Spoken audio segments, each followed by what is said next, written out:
বন্ধুরা, গুগলি পুরনো দিনের প্রায় হারিয়ে যাওয়া একটা পদ। এটি খাওয়া, স্বাস্থ্য ও চোখের জন্য খুবই ভালো। প্রথমে গুগলিগুলো ছোট একটা পাথর দিয়ে ভালোভাবে পরিষ্কার করে নিলাম। গ্যাস অন করে একটু গরম জলে ফুটিয়ে নিলাম। তারপর 2-3 বার জল পাল্টে ভালোভাবে ধুয়ে নিতে হবে। গ্যাস অন করে তেল দিয়ে ভালোভাবে গুগলিগুলো নুন হলুদ দিয়ে ভেজে নিতে হবে।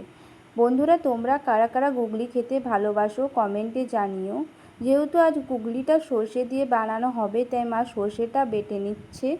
গুগলিটা যখন খুব ভালোভাবে ভাজা হয়ে যাবে, তার মধ্যে কুচনো পেঁয়াজটা দিয়ে দিতে হবে। পেঁয়াজটা একটু ভালোভাবে ভাজা হয়ে গেলে টমেটো দিয়ে দিতে হবে।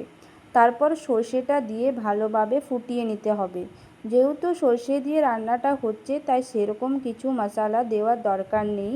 চাইলে একটু কাশ্মীরি লঙ্কা গুঁড়ো দিতে পারো। গ্যাসটা লো ফ্লেমে দিয়ে ভালোভাবে জলটা মরিয়ে নিতে হবে। তোমরা চাইলে বাড়িতে ট্রাই করতে পারো, ভাত দিয়ে খেতে খুবই ভালো লাগবে। তো বন্ধুরা, আমার ভিডিও যদি তোমাদের ভালো লেগে থাকে, please like, comment, share, subscribe করে পাশে থেকো। দেখা হবে নেক্সট ব্লগে।